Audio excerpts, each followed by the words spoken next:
Catalyst किस तरह से रेट ऑफ रिएक्शन इंक्रीज करेगा उसको एक्सप्लेन करेंगे अभी इस मॉडर्न एडजॉर्प्शन थ्योरी के अकॉर्डिंग।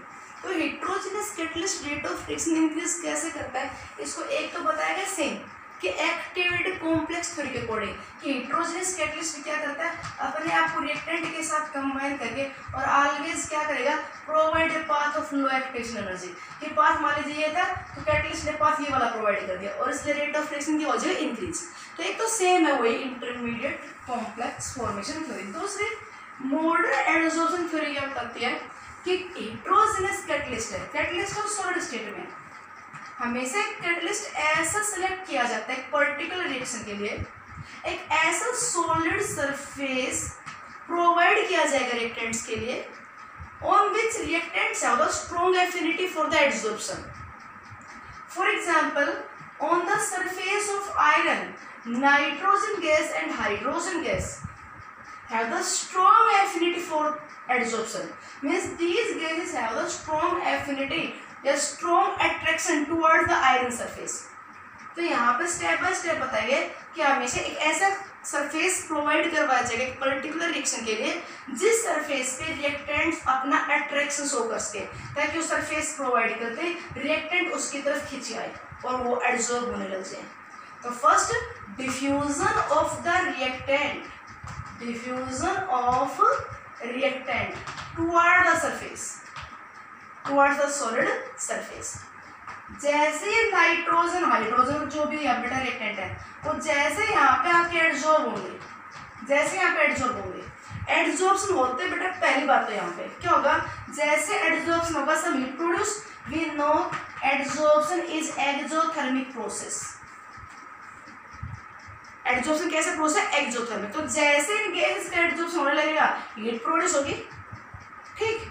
सेकेंडली जैसे बेटा गैस यहाँ पे एडजॉर्ब होंगी तो amount of these gas molecule per unit area बढ़ जाएगी। गैस फ्री है, मॉलिक्यूल दूर दूर है, नाइट्रोजन हाइड्रोजन दूर दूर है, और अगर एक पर्टिकुलर सरफेस पे एडजॉर्ब करवा दिया तो नाइट्रोजन भी यहीं पे आ गया, हाइड्रोजन भी यहीं पे आ गया, तो यानी कि अमाउंट पर यूनिट एरिया बढ़ गई और कंसंट्रेशन बढ़ेगी तो बेटा रेट ऑफ रिएक्शन बढ़ेगा। तो एक ऐसा कैटलिस्ट लीजिए जिसके सरफेस पे रिएक्टेंट क्या शो करे, अट्रैक्शन। जैसे वो सरफेस प्रोवाइड होगा दिस रिएक्टेंट स्टार्ट्स टू एडसॉर्ब। जैसे एडसॉर्प्शन होगा सबसे पहली बात तो क्या होगा, कंसंट्रेशन इंक्रीज हो गई रिएक्टेंट की सरफेस पे, और दूसरी बात साथ साथ क्या होगी, there is a heat produce and this heat acts as activation energy for the reaction between them. जैसे हीट मिलेगी बेटा क्या मिल गई रिएक्टेंट्स को, केमिकल रिएक्शन करवाने के लिए एक्टिवेशन एनर्जी की जरूरत पड़ती है। यहाँ पे एडसॉर्प्शन होते टाइम जो हीट रिलीज हुई ना, ये हीट किसका काम करने लगी, एक्टिवेशन एनर्जी का, ठीक है। तो जैसे एडसॉर्प्शन होगा एक तो हीट मिल गई जिसकी वजह से नाइट्रोजन नाइट्रोजन के बीच का बॉन्ड क्या होता चला जाएगा, नाइट्रोजन नाइट्रोजन के बीच का बॉन्ड क्या होता चला जाएगा, डिसोसिएट। हाइड्रोजन हाइड्रोजन के बीच का बॉन्ड क्या होता चला जाएगा बेटा, डिसोसिएट। और नाइट्रोजन हाइड्रोजन में क्या होने लगे, बॉन्ड फॉर्मेशन। तो नाइट्रोजन हाइड्रोजन के बीच में तो बॉन्डिंग होने लग जाएगी और reversely hydrogen hydrogen nitrogen nitrogen के बीच का बॉन्ड टूटने लग जाएगा। मीन्स यहाँ पे इनके बीच का बॉन्ड तोड़ने के लिए हीट मिलती गई, एडसॉर्प्शन होता जा रहा है, हीट प्रोड्यूस होती जा रही है, ये बॉन्ड टूटते जाएंगे, कंसंट्रेशन हाई है और ये रिएक्शन होने लग जाएगी and there is a product formation takes place, product बनने लग जाएगा। ये हुआ थर्ड स्टेप। एडसॉर्प्शन हुआ तो हीट प्रोड्यूस हुई, वो हीट एक्टिवेशन एनर्जी काम कर रही है and as the result of which chemical reaction start. Now there is a product formation takes place, product बन गया। Now the product is of such type it does not have any affinity for the iron surface, for the catalytic surface. हमेशा ऐसा surface बेटा select किया जाएगा जिसपे reactant तो easily एडसॉर्ब हो बट प्रोडक्ट की एडसॉर्ब होने की कैपेसिटी ना के बराबर हो, तो रिएक्टेंट तो इजीली एडसॉर्ब होता जाए और प्रोडक्ट जैसे बने, product does not have the affinity for the surface, product का इस सरफेस की तरफ कोई अट्रैक्शन नहीं है, तो जैसे बनेगा क्या होगा, यहाँ से किसका क्या होना चाहिए, डिसॉर्प्शन निकलने लग जाएगा। और जैसे निकलने लगेगा no since product not have any affinity तो it go away from the catalytic surface, ये सब चला जाएगा दूर and make the surface free. अपना जो कैटलिस्ट है उसका सरफेस फ्री हो गया for the fresh adsorption of the more reactant, ताकि फिर से और रिएक्टेंट को क्या कर सके, एडसॉर्ब।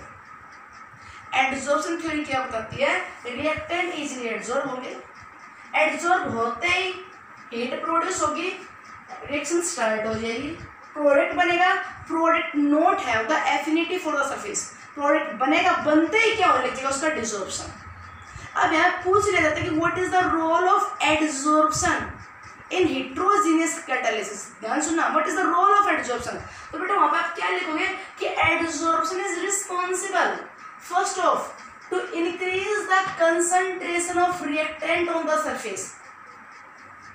Adsorption is responsible to increase the concentration of reactant on the surface, by which rate of reaction increase, and also this adsorption provide the heat as it is exothermic, so that acts as activation energy and start of the reaction.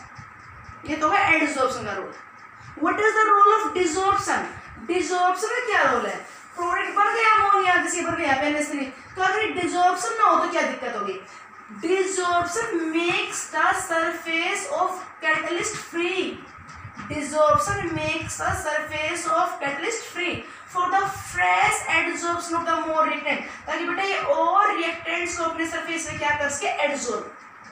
Always during catalysis, a small amount of catalyst is sufficient. A small amount of catalyst is sufficient to complete the reaction. चाहे आप कितना ही reactant ले लो, थोड़ा सा catalyst sufficient रहेगा। ऐसा नहीं आप रिएक्टेंट की अमाउंट बढ़ाओ तो कैटलिस्ट की अमाउंट भी बढ़ानी पड़ेगी, ऐसा नहीं है। क्यों नहीं बढ़ानी पड़ेगी? कि यहाँ पे रिएक्टेंट आएंगे, रिएक्टेंट आके प्रोडक्ट बनेगा और वो निकल जाएगा, रिएक्टेंट आएंगे, एडसॉर्ब होगा, प्रोडक्ट बनते ही डिसॉर्प्शन हो जाएगा। तो what is the role of desorption? Desorption makes the surface of catalyst free for the fresh adsorption of the reactant and to make the reaction continue. ठीक, ये था बेटा हेट्रोजीनियस कैटलिस्ट का मैकेनिज्म। हेट्रोजीनियस कैटलिस्ट और solid catalyst क्यों का है, surface catalyst क्यों का है, और ये किस तरह से रेट ऑफ रिएक्शन इंक्रीज करता है। Now some characteristics of catalyst. Catalyst always required in small amount. Catalyst during the reaction not change its mass as well as chemical composition. और बेटा सबसे स्पेशल बात तो ध्यान सुनिए, there is a three main characteristics of heterogeneous catalyst. जो सबसे तीन मेन इंपॉर्टेंट कैरेक्टरिस्टिक्स है heterogeneous catalyst क्यों क्या क्या? heterogeneous catalyst is highly active in nature. एक तो एक्टिविटी, दूसरा selectivity, heterogeneous catalyst highly selective in nature, और तीसरा specificity, highly specific in nature. What do you mean by activity? Activity का तो मतलब है कैटलिस्ट की रेट ऑफ रिएक्शन इंक्रीज करने वाली capacity. What do you mean by activity? Capacity of a catalyst to speed up the reaction. तो जो भी हेट्रोजेनस कैटलिस्ट है वो हाईली एक्टिव होते हैं, वो rate of reaction nearly 10 times इतना इंक्रीज कर देते हैं। सिलेक्टिविटी इंपॉर्टेंट है, सिलेक्टिविटी वाला इंपॉर्टेंट है। What do you mean by selectivity? It is the ability of a catalyst to direct the reaction towards a particular product formation,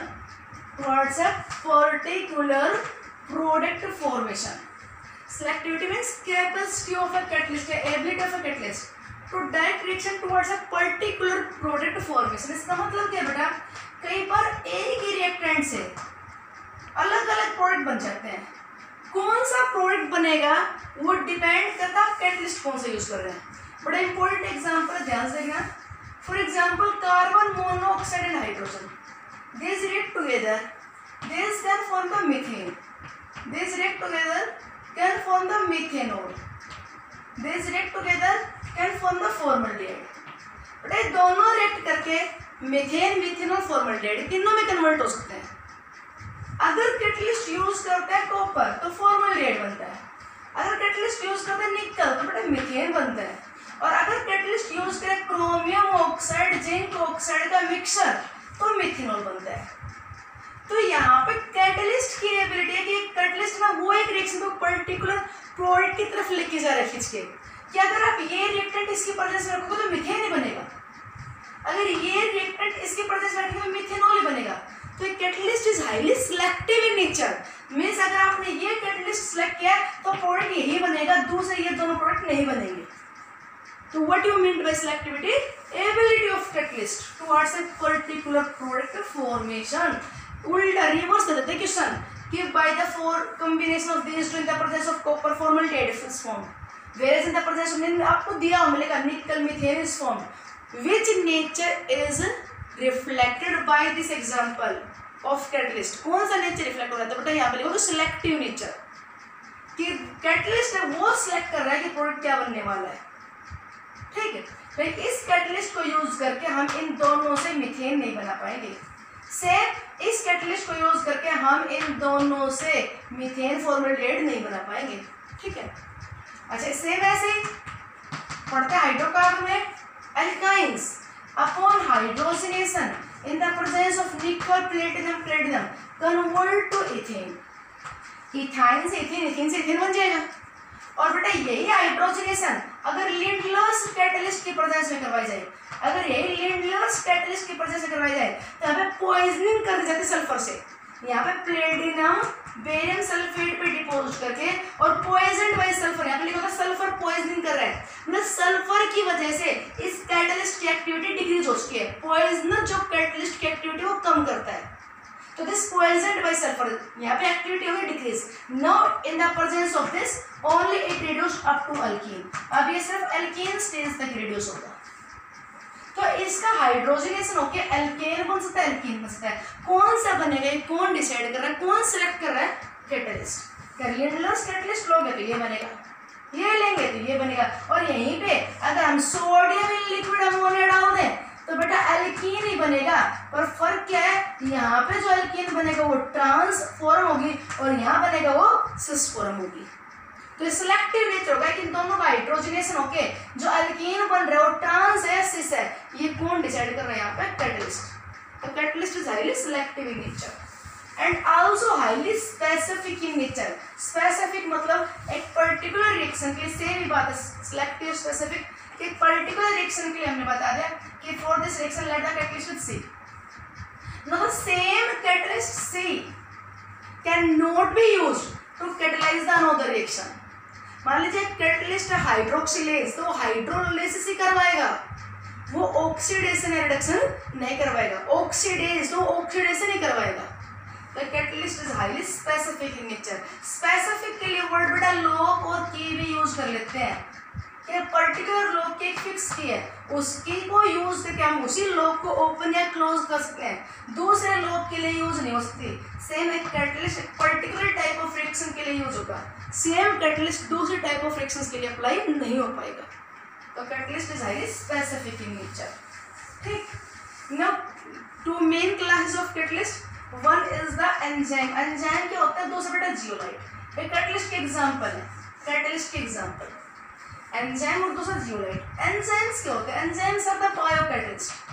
enzymes are the biocatalyst. The biological reactions को, living organism में बहुत सारे जो reactions होते रहते हैं उनको catalyse जो भी स्पीशीज करता है उस स्पीशीज को क्या बोलते हैं? Enzyme. Enzyme is that species which catalyze the biological reaction। ये enzymes biologically क्या है? These are the proteins, these are the globular proteins। Globular protein, अपने बॉडी में जो भी ग्लोबुलर प्रोटीन्स है सारा किसका काम करते हैं? एंजाइम का। Haemoglobin is a globular protein. Haemoglobin और ग्लोबुलर प्रोटीन है, बायोकेमिस्ट्री में पढ़ेंगे थोड़ा सा। ये प्रोटीन दो टाइप के होते हैं, ग्लोबुलर एंड फाइब्रस। तो जो ग्लोबुलर प्रोटीन्स है बेटा वो क्या करते हैं? कैटलिस्ट का काम वो क्या करते हैं? To increase the rate of biological reaction, उन्हें बोलते हैं एंजाइम्स। हर एक सेल में बहुत सारे एंजाइम्स होते हैं, बहुत सारे एंजाइम्स होते हैं। Without enzymes our process of life process becomes very very slow. Means हम ये कह सकते हैं कि without enzymes existence of life of a living organism is not possible because process becomes very slow. एक सेल को जिस टाइम जितना ऑक्सीजन मिलना चाहिए अगर एंजाइम नहीं होगा तो सप्लाई नहीं हो पाएगा, सफोकेशन होने लगेगा, अल्टीमेटली डेथ। एंजाइम के बिना लाइफ पॉसिबल नहीं है। Enzymes are very important. Enzymes catalyst हैं। एंजाइम्स की main characteristics, enzymes are also highly active in nature. इनकी बेटा एफिशिएंसी, इनकी एक्टिविटी बहुत हाई होती है, बहुत ज़्यादा होती है। जो केमिकल कैटलिस्ट होते हैं ना उनसे भी ज़्यादा। केमिकली हम बोलते हैं लगभग रेट ऑफ रिएक्शन कैटलिस्ट कितना इंक्रीज करता है 10 टाइम, जबकि एंजाइम बेटा रेट ऑफ रिएक्शन लगभग इंक्रीज करता है 10 टाइम। तो these are highly active in nature, highly specific in nature. एक पर्टिकुलर एंजाइम को यूज करके हम दूसरी कोई रिएक्शन नहीं करवा सकते। और बोलते हैं एंजाइम का मैकेनिज्म बताओ, तो लोग की मैकेनिज्म बोलते हैं। मान लीजिए बेटा कोई एंजाइम का स्ट्रक्चर है, ये वो है एंजाइम, तो फिक्स है एंजाइम की, वो एक पर्टिकुलर सबस्ट्रेट या फिर रिएक्टेंट बोल दिया, वो एक पर्टिकुलर सबस्ट्रेट को अपने सरफेस में क्या कर एडजॉर्ब। तो ये ना इसकी सेम इस तरह की है, इसके ऊपर कुछ को फिक्स हो सकेगा, वो यही सबस्ट्रेट वाले से फिक्स हो सकेगा। तो दूसरा कोई अगर और कोई रिएक्टेंट XYZ है तो उसको ये अपने सरफेस पर एडजॉर्ब नहीं करेगा। एक कैटलिस्ट है strong affinity for a particular reactant, तो यही इसके सरफेस पर एडजॉर्ब होगा। जैसे इसके सरफेस पर एडजॉर्ब होगा बेटा एक कॉम्प्लेक्स बन जाएगा, फिर इतने से प्रोड्यूस होगी, वो एक्टिवेशन से काम करेगी, रिएक्शन होने लग जाएगी, प्रोडक्ट बनेगा, ये प्रोडक्ट बन गया। Know the product not have the affinity for the surface, इस S की तो एफिनिटी जिसके साथ कंपेयर होने की, पर P की एफिनिटी नहीं है, तो फिर डिसॉर्प्शन हो जाएगा। एंजाइम जो भी था वो एंजाइम अपने को वापस मिल जाएगा HH, और क्या मिल जाएगा लास्ट में P, खत्म काम। मतलब वही सेम कहानी जो कैटलिस्ट की थी कि पहले कैटलिस्ट रिएक्टेंट को सरफेस पे एडजॉर्ब करेगा, कॉम्प्लेक्स बन गया, रिएक्शन स्टार्ट हो गई, P जो बना उसका सरफेस पे कोई अट्रैक्शन नहीं है, तो P यहाँ से निकलने लग जाएगा and living blend enzyme as सच।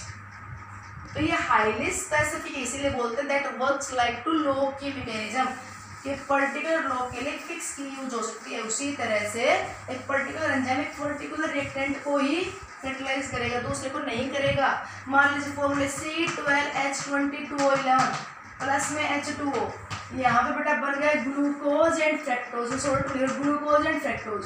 यहाँ पे सुक्रोज है, ये कम रिएक्टेंट को सुक्रोज, यहाँ पे एंजाइम सुक्रेज काम कर रहा है, सुक्रेज काम करेगा, सुक्रोज को इजीली कन्वर्ट करवा देगा ग्लूकोज फ्रैक्टोज में, रेट ऑफ रिएक्शन बढ़ जाएगा। यही फॉर्मूला C12H22O11 बेटा लैक्टोज का भी है, पर अगर अब हम यहाँ पे सुक्रेज डालें तो सुक्रेज इसको एडजॉर्ब नहीं करेगा। बट इस लैक्टोज का स्ट्रक्चर अलग है, यहाँ पे इन दोनों में फंक्शन को बदल चुका है, तो इसका स्ट्रक्चर अलग है, तो मोलर फॉर्मूला सेम दिख रहा है। तो सुक्रेज के सरफेस पे ये अटैच हो पाएगा, ये अटैच नहीं हो पाएगा लैक्टोज। तो इसका ना enzyme is highly specific in nature. जिस तरह से कैटलिस्ट में प्रमोटर पॉइजनर उस कैटलिस्ट की एक्टिविटी को इंक्रीज और डिक्रीज करते हैं, सेम एंजाइम में भी होता है बेटा। एंजाइम में प्रमोटर होगा, तो रेट ऑफ रिएक्शन उसका बढ़ जाएगा, उसकी एक्टिविटी उसकी रेट ऑफ रिएक्शन को इंक्रीज करने वाली कैपेसिटी बढ़ जाएगी। मान लीजिए ग्राफ ले रेट वर्सेस टाइम, ये था अपना नॉर्मल एंजाइम के केस में। अगर डाल दिया प्रमोटर तो रेट ऊपर मिलेगा, अगर डाल दिया पॉइजनर तो नीचे हो जाएगा। पॉइजनर क्या करेगा, उसकी एक्टिविटी को कम, और प्रमोटर क्या करेगा, उसकी एक्टिविटी को इंक्रीज। एक एंजाइम की सबसे main property, an enzyme show its maximum efficiency, it gives maximum speed only at a particular temperature and pH। तो अपनी बॉडी में जो एंजाइम है बेटा वो 37 डिग्री सेल्सियस पे अपनी मैक्सिमम एफिशिएंसी शो करते हैं, pH 7.4 पे अपनी मैक्सिमम एफिशिएंसी शो करते हैं। अगर हम ग्राफ लें एक्टिविटी वर्सेस pH, तो ग्राफ ऐसा आता है, ये पीक कहाँ पे होगी 7.4 पे। ऐसे अगर हम activity of enzyme versus temperature graph लें तो बेटा पीक कहाँ पे आएगी 37 डिग्री सेल्सियस पे। टेम्परेचर 37 से नीचे है तो भी एफिशिएंसी कम मिलेगी, 37 से ऊपर है तो भी एफिशिएंसी कम मिलेगी। जैसे फीवर होता है बॉडी टेम्परेचर बढ़ने लगता है तो बोलते हैं उसके ऊपर ठंडी पट्टी रखी, बॉडी टेम्परेचर कम करो। बॉडी टेम्परेचर कम करना बार बार क्यों बहुत जरूरी है, टेम्परेचर ज़्यादा नहीं बढ़ना चाहिए। अगर टेम्परेचर बॉडी टेम्परेचर बढ़ गया तो अपनी बॉडी के एंजाइम्स है ना, उनकी एक्टिविटी कम होने लग जाएगी, तो जो सेल्स को जो वर्क करना चाहिए वो सेल उतना वर्क नहीं कर पाएगा। तो enzymes works at a definite temperature and pH with maximum speed. दूसरे बेटे एक स्पेशल कैटलिस्ट है, एंजाइमिक कैटलिस्ट है, और दूसरा स्पेशल कैटलिस्ट है सेप सिलेक्टिव कैटलिस्ट। सेप सिलेक्टिव कैटलिस्ट को जियोलाइट्स बोलते हैं। क्या बोलते हैं ना, जियोलाइट। परम्यूटेट भी बोलते हैं, परम्यूटेट। आपको याद हो +1 permutit method for the removal of hardness, permanent hardness को रिमूव करके, परम्यूटेट। जियोलाइट्स और सेफ सिलेक्टिव कैटलिस्ट कहते हैं। जियोलाइट केमिकली है क्या? Zeolites are chemically, these are the hydrated alumina और सिलिका का mixture, but these are the mixture of alumina silica. ये एल्यूमिना और सिलिका का मिक्सचर और में hydrated, these are the alumina silicates. इनको बेटे यूज करने से पहले हीट करते हैं हाई टेम्परेचर पे, बहुत हाई टेम्परेचर पे हीट इसलिए करते हैं ताकि जो भी वाटर सारा निकल जाए और उनके जो सरफेस है ना, सरफेस उनके पोर्स फ्री हो जाए। इनके जो पोर्स होते हैं सरफेस जहाँ पे रिएक्टेंट को एब्जॉर्ब करते हैं, इन पोर्स की साइज होती है बेटे 260 से 740 पिकोमीटर के बीच में। ये पोर्स की साइज इस रेंज की होती है, इसलिए ये कैटलिस्ट सिर्फ उन्हीं रिएक्टेंट को अपने सरफेस पे एब्जॉर्ब करेंगे जिनकी साइज इस रेंज में हो, इसलिए बोलते हैं सेफ सिलेक्टिव कैटलिस्ट। मतलब कौन सा रिएक्टेंट इनके द्वारा कैटलाइज होगा, that will depend upon the size of reactant, that's why these are called shape selective catalyst. इनसे छोटे और इनसे बड़े साइज वाले रिएक्टेंट्स को ये कैटलाइज नहीं करेंगे। हनीकॉम्ब लाइक स्ट्रक्चर, जैसे मधुमक्खी का छत्ता होता है ना, वैसे बेटा इनका स्ट्रक्चर होता है, उसके पोर्स वो क्यूबोक्टेडल शेप के होते हैं, साइज इतनी होती है। ठीक है, एक एग्जांपल पूछ रहा है कि what you mean by the safe selective catalysis. ये कहते हैं सेफ सिलेक्टिव कैटालिसिस के बारे में बताओ। तो the reaction is carried out in the presence of zeolite, the reaction is carried out in the presence of safe selective catalyst, उसे बोलते हैं हम सेफ सिलेक्टिव कैटालिसिस। कैटालिस्ट की प्रेजेंस में रिएक्शन जो हुई कैटालिसिस, इस जियोलाइट की प्रेजेंस जो रिएक्शन हुई वो safe selective catalysis. For example बता रहे थे एल्कोहल, जरा एल्कोहल, ये बेटा एल्कोहल कन्वर्ट हो जाते हैं हाइड्रोकार्बन में, और यहाँ पे ये कैटलिस्ट यूज करते हैं जियोलाइट, ZSM5 इसका नाम है, जियोलाइट ऑफ पोरोसिटी 5 की पोर्स बेटा कोई 260 से 300 तक है, कोई 3 से 20 तक के है, कोई 3 से 400 तक के है, तो इसमें से डिवाइड कर दे 1 पार्ट वाले 2 पार्ट वाले 3 की रेंज के अकॉर्डिंग। तो ये जियोलाइट सिलेक्टिव और पोरोसिटी 5 ये एल्कोहल को हाइड्रोकार्बन में कन्वर्ट करने में यूज होता है। मतलब टोटल बता दें कोई भी जियोलाइट होगी उनकी साइज ये मिलेगी पोर्स की, पर इनमें 260 से 300 वाले भी हो सकते हैं, 300 से 400 वाले भी हो सकते हैं, 4 से 5 वाले भी होते हैं, तो उनके अकॉर्डिंग अलग अलग डिवाइड बना रखी हुई क्लासेस। तो ये जियोलाइट यूज होता है to convert the alcohol to hydrocarbon. ये एग्जांपल हो गया किसका, सेफ सिलेक्टिव कैटालिसिस का। ठीक है, ये तो बेटा कैटलिस्ट के बारे में। Okay, thanks.